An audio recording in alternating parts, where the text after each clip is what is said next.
little song.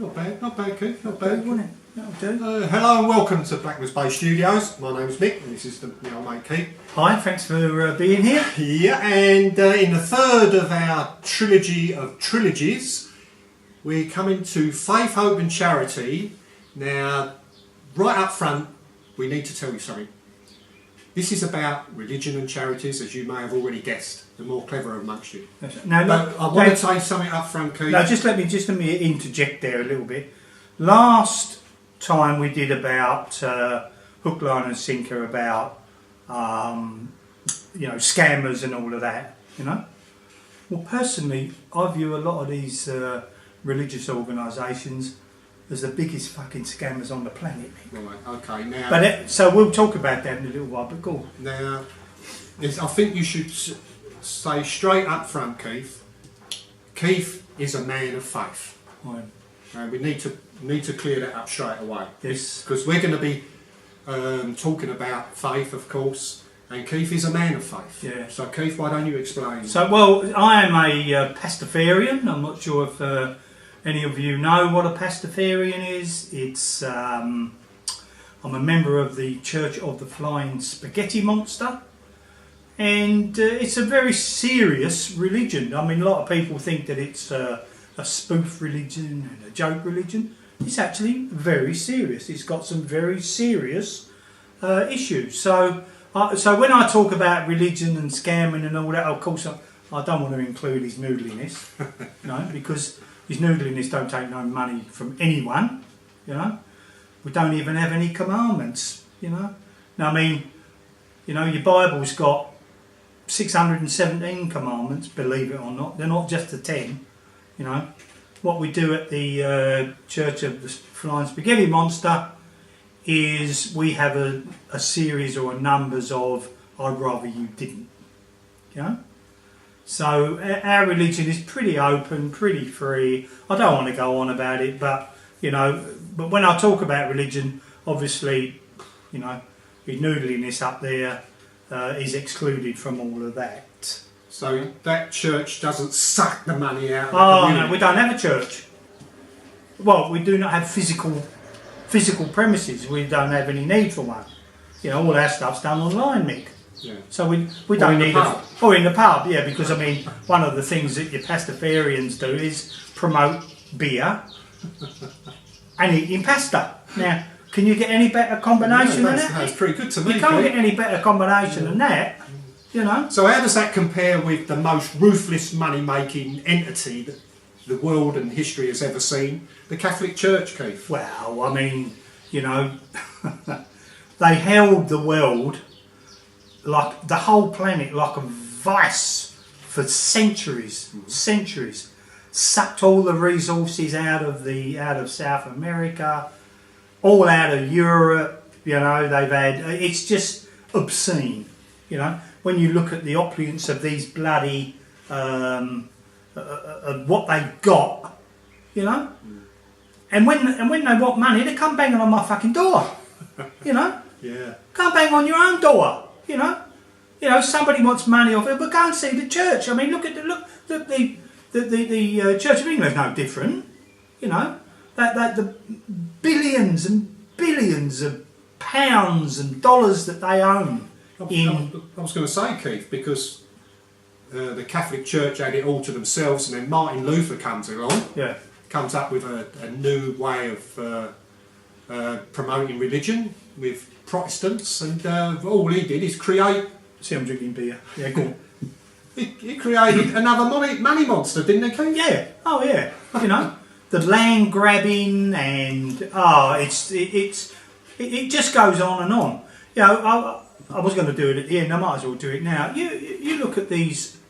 The first thing that the church does in a crisis, because they love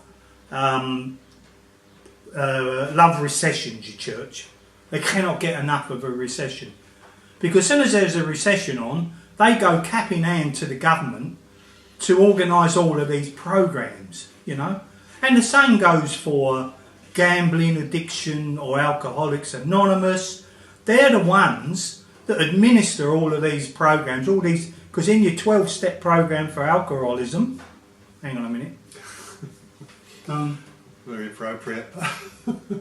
In your 12-step process, you have to accept that there is a higher being. You know, and that's part of the process. And they go to the government, get all this money for doing these programs and helping the homeless when there's a recession and all of that. If you look at homeless people walking around Hobart, for instance, you know, and they're lying in St David's Park or in the gutter or on park benches, you know, you've got a great cathedral there. All the churches in Hobart are empty. Open the doors and let the bloody homeless slip in the kipping there. It's got to be better kipping on a pew than kipping out in the bleeding rain and the wind, doesn't it? They do a lot of good, but it comes at that cost that they have to. It's like a profit-making machine, isn't it? They thrive on it. They say they're doing good. It is all about promoting the church. You know, you've heard of the old adage, "Sing for your supper." You know, well, that's what they do. I mean, you know, the salvos. You know, they've got these soup kitchens and all of that. You don't go and get their free soup, mate. You've got to do your little bit of God praying and singing and all of that. You know, and helps with the brainwashing, doesn't it? Mate, you know, and it's just a scam. You know. Yeah. Well, we know prayers don't work, don't we? Yes. You know. Well, I pray, you know, England win the World Cup every time. They never do. You know, so it proves it, doesn't it? You know, his noodliness. He specifically says, you know, I'd rather you didn't pray because you're not going to fucking answer us. You know. So yeah. So and these are legal scams going on here. You know, these religious, you know, artworks, right? They're always crying poor, aren't they? Help the millions of people in Africa and help the poor of bloody somewhere in, I don't know, in the East or whatever it is. You look at the artworks that these countries have got, or these churches have got. I'm going to show you a picture here. This here, have a look at this picture. Now it's not a religious artefact, but this sold for 500 million pound. Right, have a look at it. Right, have a look at it. Okay, Leonardo da Vinci. Right. Maybe. There's a bit of doubt. Well, you know. There's a bit of doubt. Well, okay. Someone's paid 500. I'll tell you, mate. That's you know. Anyway, now have a look at this painting here, mate. This is your Leonardo da Vinci. Why don't see it there? Why don't the Catholic Church knock that out? Right, sell that. How much would that go for? How much would the Last Supper sell for on it? If that little silly painting could do right, this thing's, you know. If it's on a wall, it's not a painting like that you can hang on a wall. It is a wall. What difference does that make? You know, just knock it out to McDonald's. They can put a McDonald's in the front of it. You know, you've got your Last Supper behind. You know, they'll pay for it. Don't you worry. I mean, if you know, and all that money could be used. They wouldn't have to have any more of these band-aids and what ain't. They got enough money to knock one of them out every 3 months. And you know, Shroud of Turin, how much would that be worth? Now we know it's a fake, but how much would that be worth? Yeah, worth a lot of money for a fake. They've got the most expensive fake in the world. Yeah, I mean that was what is it? It was carbon dated to about 1300, wasn't it, or something like that. Yeah, you know, so well, it's authentic 1300. You know. But how much would that be? I mean, you look at you walk in any of these churches or a mosque or anything. You know, we've got Will Flatt's picture. You know, it's all about look what they got, and they come banging on my door. Yes, they do. You know. Yes, frequently. You know, which brings us to charities. Yeah, charities. Now, your church is one thing. Church say they're charities. We know that they're just self-promotion. That's all they are. Charities, you know. Charities, yes. How much money for every pound or dollar that you give actually gets through to the aim of that charity? I wonder how much gets through. I'm sure it's been costed out. I don't think it's particularly high. Now, I stopped giving to charity after I donated to the Victoria bushfire Red Cross charity, because I think 179 people were killed then, and it was terrible. If you lived in Australia, it was terrible. And we did have a bushfire here in Tasmania, and we went to a country show, which meant going through where the bushfire, and when you see it, it's unbelievable. So we gave something to Red Cross for that as well. But it made me feel better, but that's about all, because I don't believe all that money went through to those people that need it. Some people there lost every single thing they had, apart from the clothes that they had on their body. Everything gone. Can you imagine what that must be like for them poor people? Yeah. So you want to help, but I've got no faith in the charity. Why didn't the local church say, right, we'll knock out our what's name and give the bunts back to them, you know? Yeah. But look, I've had the Red Cross run away from me at my house. This happened, I don't know, I can't remember, about 6 months ago. 2 people, one of them was a trainee.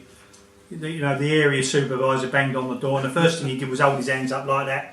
You know, he went, they said, we're not after your money. It's all scripted. You know, it's all scripted. We're not after your money. No, bullshit, are they? You know. I said to him, how much does the head of the Australia Red Cross earn a year? You know? Now we're talking, you know, in excess of $500,000, right? In excess of that. But what people don't know is that the more these door knockers get, the more money they pick up, and the more money these areas. These door knockers are doing it for nothing. They're not getting paid. Yeah. I bet you the area manager's getting his little bunts, bonus and the state manager's on the bunts. Yeah. But the more that they collect, the more the CEO earns. Yeah. A colleague at work used to live next door to someone that was quite high up in the Cancer Council, and he had a brand new car every year with Cancer Council written on it of Australia, all written down the side. Yeah. Every year. Yeah. Why? Why do you need a new car every year? That's right. I've lost faith in where the money's actually going. Yeah. And these days, and I think Mick's the same, I just give to 2 appeals now. One is the Remembrance Day Poppy appeal. Yeah. And I gladly give to that, and will always support that. Yeah. And the other one I give to is the RSL's Legacy appeal. Yeah. Right? And I always give to that. They're the charity that help return servicemen. Yeah. You know? They look after them. That's right. Yeah. Anything else, they can go bang on the door and take it out on the knocker, because talk about Band-Aid, Mick. How much money was wasted in Africa? Wasted because food that they had, these arsehole dictators in Africa let it sit on the dock and rot. Well, Africa's like a giant open sinkhole, isn't it, where you just pour cash in. Yeah. And I will not have anything to do with Africa at all. I had a phone call from the Cancer Council looking for the monthly payment, and I won't be rude to them because they're only doing their job, and I won't be rude to them. And when she'd said her spiel, she said, would you be interested? I said no. And she said, do you mind if I ask why not? I said, well, firstly, I don't respond to unsolicited phone calls, and secondly, I've got no confidence whatsoever that your organisation will pass on all the money that you raise for cancer research. Yeah. In fact, someone who's done a lot for cancer just recently, in the last week, is Bill Gates. Yeah. He's just given $100 million for cancer research. Yeah.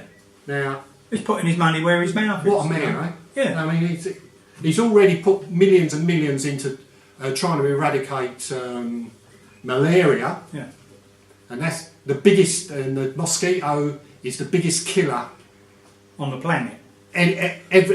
Since time immemorial. Yeah. And you can't eradicate mosquitoes, so they're trying a DNA approach. But he's funding that. Yeah. So here's a man who's really doing good with his money. Yeah. And but anything else, I've got I don't have any. These rich, we've done your rich arseholes, right? They're preaching out there and saying, give to this, give to that, you know. And all the money just gets pissed up the wall, as far as I'm concerned. It gets pissed up the wall, you know. And the amount of money that these charities make is just astronomical. Astronomical. I'll tell you something else, Mick. While we're talking about... I just want to go back to faith for a minute. Everybody in this country, at somewhere or another, is paying for Islamic schooling overseas in Pakistan or places like that. Because the halal certification tax, which what it is, it's a tax, right? And it's a tax sanctioned by the bloody Australian government, I'll have you know, because they are allowed to tax companies and tax you every time you buy something with a halal certification sticker on it. That company's had to pay that certification back to the Islamic community. Same goes for your kosher food as well, right? Now that to me is a bloody disgrace, and it should not be allowed. Flying Spaghetti Monster, we're thinking about having our own. We're having the old Flying Spaghetti Monster thing on there. Yeah. Don't know how it will go, but you know. But we don't want money. No, we don't want money. Just we want the recognition that we're there, like, you know.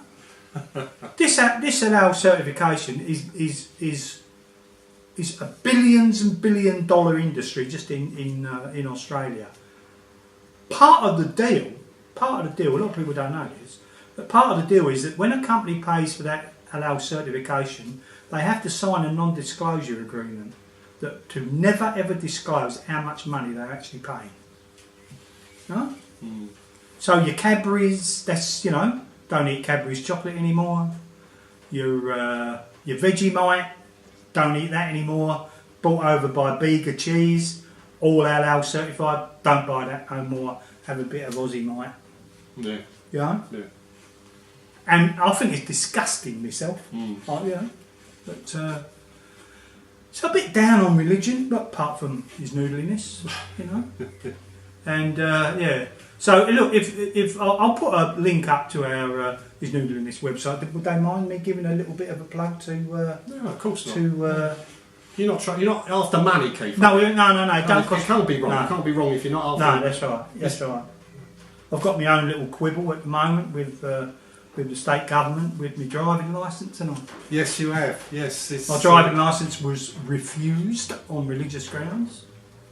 Those on Facebook would have seen this, but you know, I want my driving licence photo to include my religious headdress, which is a colander. Mm-hmm. You should have brought it with you, Keith. I could have, but I've got a picture here. Yeah. I'll stick a picture up. Yeah. You know, I was refused, and I've taken it further, and now it's in the system, if you like, to see whether they'll allow me to wear it. I don't see why not. I mean, you know, any religion, Mick, whatever. If you've got any religion whatsoever, the first thing you've got to have is have a silly hat. You've got to have an hat, yeah. You've got to have a silly hat. We've got a photo in. Yeah. You know, you've got to have a silly hat. Everyone's got an hat. Pastafarians are no different, you know. We do have several hats, you know. You have your pirates, tricon, you've got your calendars, you know. Yeah. And that is what we want to wear for our official photos. Yeah. What's your preference, Keith? The metal colander or the plastic colander? Yeah, I think the metal one's a little bit more classy than the plastic. Yeah, you look a little bit silly in the plastic one. Yeah. I mean, so I don't want to look an idiot, do I? No. You know, no. So definitely the metal one is better.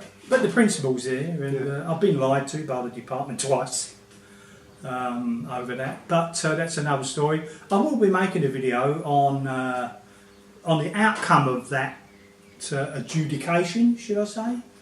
So we'll see where we are. Eh? Oh, right. Okay. And I'll keep everybody informed, of course. We could do a special, could do a pastafarian special, Mick, you know. Because not a lot of people understand what it's about, do they? No. You know? They think, oh, they're a group of nutters. No, we're not. In fact, we're the most intelligent people that you'll ever meet in your life. Aren't we? Yep. So there's my plug, anyway, I might as well plug it, you know. Yeah, why not? I'll get little merit points from his noodliness, you know. Okay. All right. So I think that's about it, Keith, don't you? Yes. Think you've had your rant, haven't you? I've done my bit. It probably feels a lot better for that. You know, I've done my bit. So thanks for watching. There's more to come, but Hope you've enjoyed the trilogies. Yeah. And we'll see you when we see you. Yes. Might be after Christmas now, because you're jaunting, aren't you? Yes, I am. Yes. So we won't tell anyone where he's going or how long for, because social media, know what's happening. Eh? I like to keep a low profile. A low profile, yeah. So right into the old low profile. Yeah. All right. Okay. We'll talk to you very soon. Okay, bye-bye. Ta-ra. Thanks for watching. This has been a Blackmans Bay Studio production.